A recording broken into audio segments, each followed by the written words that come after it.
हरे कृष्णा। नमस्ते मेरे प्यारे दोस्तों, ग्लोसी पोटिगो सर्व संपूर्ण चैनल में आप सभी का फिर से हार्दिक स्वागत है। ये वीडियो बहुत ही इंटरेस्टिंग वीडियो है क्योंकि इसमें मैं कुछ महत्वपूर्ण सवालों के जवाब देने जा रही हूँ जो अक्सर मेरे वीडियोस में पूछे जाते हैं और मेरे वीडियोस से लोगों को जो जानकारी मिलती है, जो अनुभव होता है वो भी शेयर करते हैं। तो उस बारे में भी कुछ चर्चा करेंगे। तो सबसे पहला सवाल है जो लोग मुझे पूछते हैं या जो मुझे बोलते हैं कि आप कैसे मैनेज कर लेते हो अपनी चीज़ें, इतनी जल्दी पूजा कर लेते हो क्या आप, डेली कितने बजे उठते हो। तो देखिए, मेरा पूजा करने का कोई फ़िक्स टाइम नहीं है सुबह सुबह कि मैं 5 बजे ही करूं या 6 बजे करूं। मेरे को लेट होता है, बहुत बार लेट होता है। कभी कभी पूजा 9-9 बजे 10-10 बजे भी होती है। तो मैं बिल्कुल भी ये नहीं कहूँगी कि आप सभी को 5 बजे या 4 बजे ही पूजा करना है, या मेरा चैनल है तो मैं ये झूठ बोलूँ या दिखावा करूँ कि मैं सुबह 5 बजे ही पूजा करती हूँ। ऐसा कुछ भी नहीं है। तीज त्योहार पे होता है, कभी आँख जल्दी खुल गई तो जल्दी पूजा कर लिया। तो सब कुछ हमारा निर्धारित नहीं है कोई भी टाइम, और टाइम के हिसाब से मैं नहीं चल पाती हूँ क्योंकि मेरा रूटीन ही ऐसा है। और जो 2 पूजा रूटीन आपने वीडियोस में देखे होंगे वो 6-7 बजे का है। लगभग 8 बजे तक पूजा कंप्लीट हो जाती है जनरली, बट बहुत बार ऐसा होता है कि पूजा 10 बजे तक हुई है, 11 बजे तक हुई है। लेट होता है, हमारा जो काम है, हमारा जो रूटीन है, रात में लेट नींद आई, रात में कुछ काम है तो लेट सोए तो लेट उठेंगे। ऐसे करके पूजा का कोई भी टाइम फिक्स नहीं है। दूसरा क्वेश्चन ये आता है कि जब आपकी तबीयत ख़राब होती है या आपके पीरियड्स आते हैं तो क्या आप करते हो, कैसे पूजा करते हो। तो जी, ये क्वेश्चन ही गलत है मेरे हिसाब से। सबके अपने भाव होते हैं, ये सब सच है, बट मेरे हिसाब से ऐसे टाइम में जब आपको ठीक ना लगे, आपकी तबीयत ख़राब है, आपका शरीर साथ नहीं दे रहा है या कोई और प्रॉब्लम है, पीरियड्स की प्रॉब्लम है, तो ऐसे सिचुएशन में पूजा नहीं करती हूँ मैं। और अकेले भी रहती हूँ तो सारी भोग की सामग्री सब कुछ पहले से लगा करके रख देती हूँ। और हमारी मैया यशोदा साक्षात विराजमान है मंदिर में, उनसे प्रार्थना करती हूँ, गौ माता से प्रार्थना करती हूँ, हमारी राधिका प्यारी से प्रार्थना करती हूँ, और श्री रामचंद्र जी हैं, भोले बाबा हैं, सीता मैया है, दुर्गा मैया है, ये सब हमारे लल्ला का ख्याल रख लेते हैं। और हमें सिर्फ मानसिक पूजा करनी होती है और मन से ही जाप करना होता है, मन से ही भोग लगाना होता है। आप मन से ही याद कर लीजिए उस टाइम में, और आपके शरीर को भी आराम मिल जाएगा। क्यों अननेसेसरी प्रॉब्लम्स को गले लगाना है कि जब नहीं कर सकते तो क्यों बिना मन के करे, या आपका मन भी है और जब शरीर साथ नहीं दे रहा है तो ऐसे सिचुएशन में आप पूजा क्यों करें। बाकी सबकी अपनी श्रद्धा भक्ति, सबके अपने भाव। तो मैं ऐसे सिचुएशन में पूजा नहीं करती हूँ। सिर्फ मानसिक सेवा ही महत्वपूर्ण हो जाती है ऐसे समय में। सूतक पातक में भी हम बिल्कुल पूजा नहीं करते हैं, मंदिर का पट बंद हो जाता है, तो वैसे सिचुएशन में भी पूजा नहीं करते हैं। नेक्स्ट क्वेश्चन आता है कि आप भगवान को कब सुलाते हो। तो ऐसा कुछ भी नहीं है कि हम जगे हैं, मस्त टीवी देख रहे हैं या घर में हलचल है, फिर भी भगवान को 8 बजे ही सुला दिया। जब हम सोते हैं तब हमारे ईश्वर को सुलाते हैं। अब वो 8 बजे हो या 9 बजे हो या 10 बजे हो, तो जब जैसी हमारी रूटीन होती है हमारे लल्ला भी उसी रूटीन में ढल जाते हैं। हर घर का अलग नियम है, अलग कानून है, अलग रूल्स रेगुलेशन है, तो हमारा ऐसा कुछ भी फिक्स्ड नहीं है। अब डेली पूजा की भी क्वेश्चंस आती है कि डेली क्या अलग अलग सबको भोग लगाते हो, सबको स्नान कराते हो, इतनी डिटेल लेवल पे पूजा करते हो, अलग अलग चंदन लगाना, ये करना, वो करना। जी नहीं, ऐसा कुछ नहीं होता है। आप कभी कभार की जो पूजा वीडियोस में देखते हैं उसको देखकर भ्रमित ना होएं।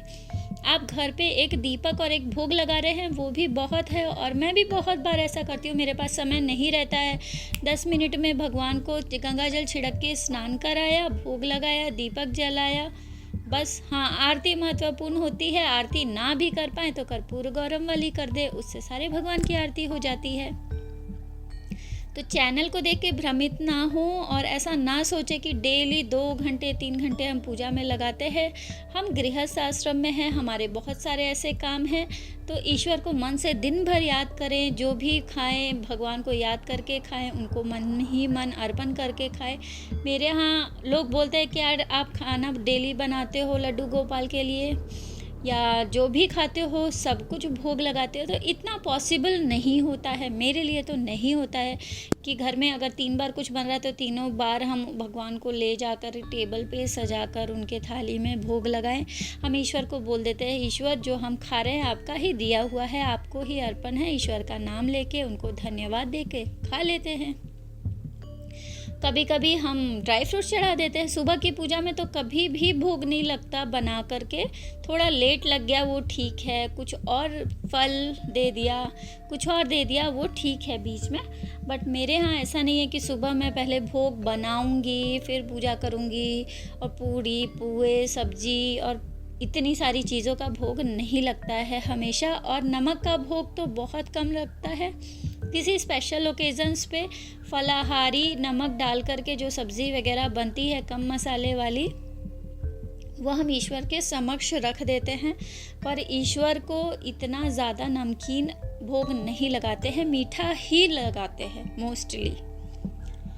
मोस्टली बोल रही हूँ। अब 56 भोग बन रहा है तो अलग अलग तरीके की चीज़ें बनेगी। हम जो खाते हैं हम अपने ईश्वर को भोग लगाते हैं, वो सब अलग बात है। बट डेली की नित्य पूजा में जनरली ड्राई फ्रूट्स, मिश्री, अलग अलग तरीके के फल, ये सब भोग लगा देते हैं और हमारी पूजा सुबह और शाम को हो जाती है।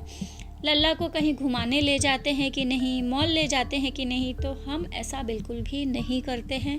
ना पार्क, ना मॉल, ना छत पे, ना कहीं और। लल्ला का जगह है, मंदिर है, वहीं उनकी पूजा होती है, वहीं उनकी सेवा होती है, उनको भोग लगता है। शयन का जो जगह हम बना लेते हैं वहाँ शयन करा देते हैं, बट घूमने घुमाने खिलाने पिलाने ये सब नहीं करते हैं। लल्ला की एक एक्स्ट्रा सेवा है, वो है मालिश और शयन। इसके अलावा बाकी भगवान की जैसी पूजा सेवा होती है वैसे ही लल्ला की होती है, क्योंकि वो ईश्वर हैं। तो ज़्यादा कुछ भगवान को बार बार उठा के इधर से उधर, उधर से उधर, उधर से उधर करने का कोई मतलब नहीं है। हाँ, भाव है आपके, आप करिए, वो अलग बात है, मैं मना नहीं करूँगी, बट मैं ऐसा नहीं करती हूँ। तो बहुत लोग मुझसे पूछते हैं आप कितनी माला जाप करते हो, क्या आपका फ़िक्स अकाउंट? जी नहीं, बिल्कुल भी फ़िक्स नहीं है। और मैंने अपने ऊपर कोई ऐसा बंधन भी नहीं बना के रखा है। अगर बंधन बना है और आप कर पा रहे हैं, ये तो बहुत उच्च कोटि वाली बात है। इसका तो मैं सदा ही आदर करूँगी, लेकिन मुझसे नहीं हो पाता है। इतनी 16 माला या 4 माला या 2 माला फ़िक्स मुझसे नहीं हो पाती है। जब मुझे समय मिलता है तो ईश्वर का नाम ले लेती हूँ, नहीं तो किचन में खाना बनाते बनाते माला जाप यानी नाम जाप कर लेते हैं। कभी कुछ काम कर रहे हैं, कपड़े प्रेस कर रहे हैं, उसमें नाम जाप कर लेते हैं। कुछ सोच लेते हैं लल्ला को ये करेंगे, ऐसे भोग लगाएंगे, ये चीज़ करती हूँ, ऐसे कर कर के याद करते रहते हैं, बट इतना नहीं कर पाते हैं। और हमारे चैनल पे आप चीज़ें देखकर ये भ्रमित ना हो कि हम बहुत उच्च कोटि के सेवक हैं और आप लोग ऐसा इतना ज़्यादा सेवा नहीं कर पा रहे हैं जितनी हम कर रहे हैं। या देखिए वीडियोस में अगर यदि हम महीने में या 2 महीने में एक दिन लड्डू गोपाल का मॉर्निंग रूटीन दिखा रहे हैं, उसमें इतने सारे भोग दिखा रहे हैं, तो वो वीडियो के लिए होता है, जनरली रहता है। मैं सच बता रही हूँ, यहाँ झूठ का कोई काम ही नहीं है, इधर उधर की कोई बातें ही नहीं है। लेकिन आप किसी भी घर में जाइए, ऐसा कुछ भी पॉसिबल नहीं है किसी के लिए कि सुबह हलवा पूड़ी का भोग डेली भगवान को लगाए। हाँ, एक पूरे दिन में एक टाइम कुछ बना के लगा दे, वो मैं मान सकती हूँ, वो लोग करते हैं और करने वाले बहुत कुछ करते हैं। अगर आप इसके चक्कर में रहिएगा कि वो जो कर रहा है वो हमें करना है, वो जो कर रहा है वो सही है, वो ज़्यादा सेवा कर रहा है, वो ज़्यादा भोग लगा रहा है, वो 3 टाइम भोग लगा रहा है, अरे वो 4 बजे उठ के पूजा कर रहा है, मैं तो 8 बजे उठ के पूजा कर रही हूँ, तो अपने अंदर हीन भावना आने लगती है। तो वो हीन भावना ना ले करके आए, अपने मन को शुद्ध रखें, इंसानियत अपने ऊपर रखें कि किसी को दुख ना पहुंचाए, और ईश्वर के सेवा में लगे रहिए। जैसे सेवा बन पड़ती है वैसे कीजिए। उनको साज श्रृंगार से कोई मतलब नहीं है, कोई मतलब नहीं है। वो हमारे भाव हैं, हमें ही ऐसा रहता है कि हाँ, हम जो कमा रहे हैं उसमें कुछ हम ईश्वर को भी दे दें, क्योंकि सब उनका दिया हुआ है तो ईश्वर को अर्पण कर दे, वो हमारे भाव हैं। बट ईश्वर को इनसे कोई लेना देना नहीं है। एक गरीब भी जो मन से सेवा करता है और एक अमीर भी मन से सेवा करता है, एक पत्तल की थाली में भोग लगाता है, एक सोने की थाली में भोग लगाता है, तो भी ईश्वर के नज़र में दोनों ही सेवक ही हैं। तो यही सब सवालों का मैं जवाब देने के लिए ये वीडियो बना रही हूँ। मेरी कुछ बातें बुरी लगी हों किसी को तो उसके लिए आई एम वेरी सॉरी। मैं अपने चैनल का, अपने घर की सेवा का बता रही हूँ कि मेरे साथ हर कुछ पॉसिबल नहीं है और मैं इतनी बड़ी महान अभी सेविका भी नहीं बनी हूँ, और भक्त तो बहुत दूर की बात है। भक्त तो अलग लेवल का ही शब्द हो गया। भक्त तो हम अपने आप को बोल ही नहीं सकते, सेवक बोल सकते हैं, लेकिन सेवक भी मैं उस लेवल की अभी नहीं हुई हूँ। हाँ, हो सकता है एक दिन इतनी उच्च कोटि की सेवक बन जाऊँ, ईश्वर की कृपा रहे तो, पर अभी तो इतना कुछ नहीं हुआ है। जो थोड़ा बहुत बन पाता है वो करते हैं। आपसे भी जितना बन पाए उतना कीजिए, सब यही करते हैं। इसी के साथ मैं विदा लेती हूँ। मिलते हैं नेक्स्ट इंटरेस्टिंग वीडियो में। तब तक के लिए बहुत बहुत ख्याल रखिए अपना, अपने परिवार का, और हमारा चैनल देखते रहिए। सब्सक्राइब नहीं किया है तो आप कर सकते हैं यदि आपको मेरी बातें थोड़ी भी ठीक लगती हो तो। और मिलते हैं। Bye bye, take care, love you, Hare Krishna, Radhe Radhe.